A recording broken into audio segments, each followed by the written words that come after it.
공탁은 언제까지 가능합니까? 라고 하는데 1심 판결 선고 직전까지 가능하고 항소를 하면 2심 판결 선고 직전까지 가능합니다. 그러면 내가 상고를 해서 대법원 가면은 대법원 판결 선고 직전까지 가능한가요? 3심은 안 돼요.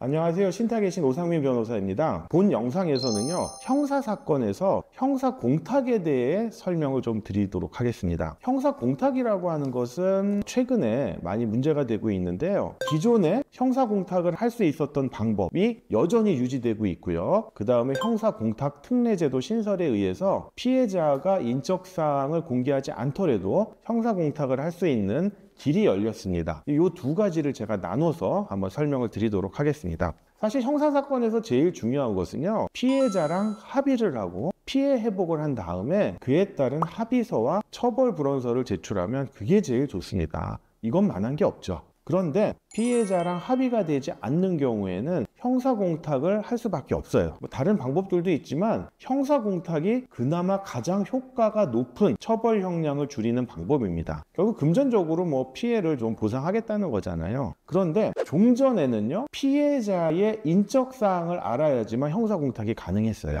그렇기 때문에 형사공탁을 한다는 게 되게 힘들었어요. 왜냐면 피해자 인적사항을 알아내기도 힘들고 피해자한테 물어보면 혹시나 2차 가해 이런 문제 때문에 혹시나 내 정보가 알려지면 보복을 할까봐 안 알려줘요. 그래서 이런 문제점을 개선하려고 형사공탁 특례제도가 신설이 됐거든요. 피해자가 인적사항을 제공하는 것에 부동의하더라도 형사공탁을 할 수 있게 제도가 바뀌었습니다. 수사 단계에서는 형사공탁을 못해요. 재판 단계에서만 할 수가 있어요. 그러면 형사공탁이 피해자의 인적사항을 아는 경우랑 모르는 경우 두 가지로 나눠지잖아요. 그 경우에 따라 공탁을 하는 방법이 달라집니다. 일단은요, 피해자 인적사항에 대해서 법원에다가 재판기록 열람복사 신청을 해요. 그러면 법원이 피해자한테 연락을 해요. 혹시 피해자 인적사항을 알려줘도 됩니까? 라고 하면은 동의하시는 분이 있고 동의하지 않는 분이 있어요. 그러면 동의한 분들은 바로 공탁을 하기보다는 자기 인적사항을 알려줬기 때문에 합의할 의사도 있다는 거거든요. 그래서 연락하셔도 돼요. 왜냐하면 자기 인적사항을 알려주고 전화번호도 알려줬으니까. 그럼 전화를 하셔가지고 합의할 의사가 있다라고 해가지고 합의가 되면 제일 좋은 거고, 피해자가 인적사항을 알려주기는 했지만 합의가 되지 않을 경우에는 결국에는 형사공탁을 할 수밖에 없어요. 근데 이 경우에 형사공탁은 민법에 의한 변제공탁이에요. 그렇기 때문에 일단 공탁서를요, 피고인, 즉 가해자겠죠, 본인이 재판받는 법원 공탁서에다가 공탁서를 제출을 하고요. 그러면은 그 공탁서에서 피해자 주민등록 초본을 발급받을 수 있는 보정명령이 날라오거든요. 그럼 그걸로 피해자 주민등록 초본을 떼면 피해자 주소지가 나올 거 아니에요. 그러면 이건 변제공탁이기 때문에 피해자 주소지 관할 법원의 공탁소에다가 형사공탁을 하셔야 되는 겁니다. 그러면 형사공탁 특례제도에 의한 형사공탁은 어떻게 하는 거냐? 제가 아까 시작은 동일하다고 그랬죠. 법원에다가 피해자 인적사항에 대한 재판기록 열람복사 신청을 했는데 피해자가 부동의해요. 나는 인적사항 알려주기 싫다. 이건 뭡니까? 합의할 마음도 없고 나는 네가 내 인적사항을 아는 것조차도 싫다, 이런 거거든요. 예전에는 이런 경우에 형사공탁을 못했는데 지금은 형사공탁 특례제도에 의해서 형사공탁할 수 있어요. 피고인, 즉 가해자 본인이 재판받는 법원의 공탁소에다가 공탁서를 제출하면 됩니다. 그렇게 되면 형사공탁이 완료가 돼요. 사실 변호인 입장에서는 전자가 좋을까요? 후자가 좋을까요?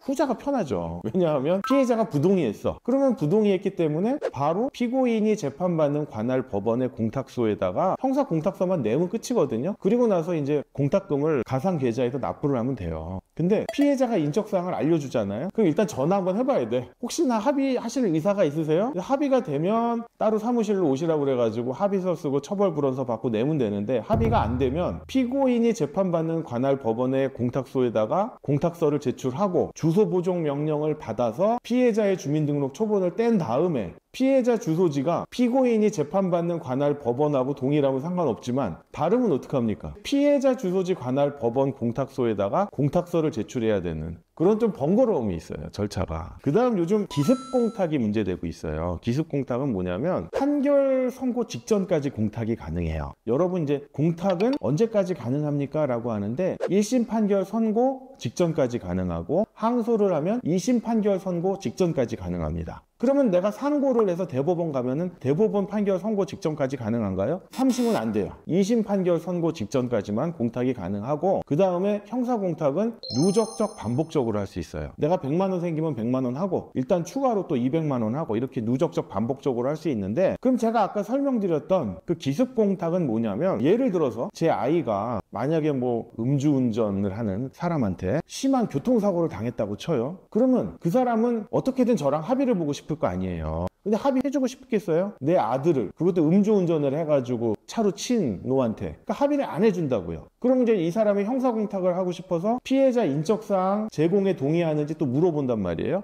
그럼 거기에 부동의하면, 옛날 같으면 형사공탁을 못했는데 지금은 형사공탁 특례제도에 의해서 공탁을 할 수 있단 말이에요. 그러면 어떻게 하느냐? 저희는 피해자 입장에서는 계속 엄벌탄원서를 내죠. 무조건 처벌해라 이런 것들을 써내는데, 판결 선고 직전에 기습적으로 형사공탁을 2억, 3억 해버리는 거예요. 그래버리면 판사 입장에서도 꽤 큰 금액이 들어왔기 때문에 처벌 형량을 정하는 양형사유로 반영을 안 할 수가 없어요. 그런데 피해자 입장에서는 공탁금을 찾고 싶지 않은 사람도 있거든요. 나는 돈이 문제가 아니다. 저런 놈을 엄벌에 쳐야 되기 때문에 나는 공탁금을 그 사람이 2억을 하든 10억을 하든 받아갈 생각이 없다, 이런 서류를 낼 수가 있거든요.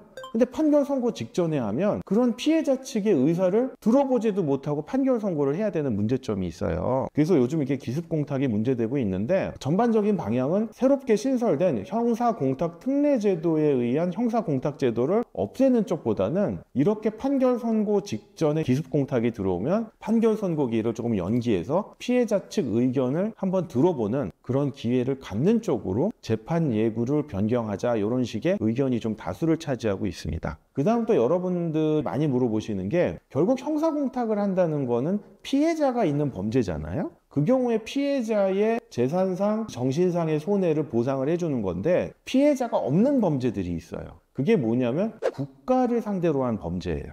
공무집행방해죄가 그 대표적인데, 생각해보세요. 공무집행방해죄는 대부분 이제 경찰관들이 많이 당하시는 범죄인데, 아니 변호사님 그러면 피해자가 있잖아요. 경찰관님이 피해자 아니에요? 라고 하지만, 사실은 그 경찰관님은 국가의 업무, 공무를 수행하는 국가예요. 그렇기 때문에 피해자가 국가인 겁니다. 만약에 이거를 허용하면, 아니 어떤 경찰관님은 합의해주는 분도 있고, 어떤 경찰관님은 합의 안 해주는 분도 있고, 또 어떤 경찰관님은 합의를 해주는데 100만 원에 합의해주는 분도 있고, 뭐 1000만 원에 합의해주는 분도 있고, 이러면 안 되잖아요. 그렇기 때문에 이런 국가에 대한 범죄는 합의 자체가 안 되고요, 형사공탁도 안 됐어요. 그런데 형사공탁 특례제도가 신설되면서 이러한 국가에 대한 범죄도 형사공탁이 가능하느냐에 대해서 일단 뭐 법령에는 없어요. 내부 규정에 의하면 특별히 공무집행방해죄와 같은 국가를 상대로 한 범죄에 대해서 형사공탁 특례제도에 의한 형사공탁을 금지한다는 규정이 없으니까 일단은 허용되는 것으로 운영되곤 있습니다. 이렇게 이제 형사공탁제도에 대한 설명을 좀 마무리하고요. 제가 제일 중요한 건, 형사공탁을 할 상황을 만들지 마시라, 범법행위를 하지 말라라는 걸로 좀 교훈을 드리고 싶습니다. 본 영상이 도움이 되셨다면 구독과 좋아요 부탁드리겠습니다. 감사합니다.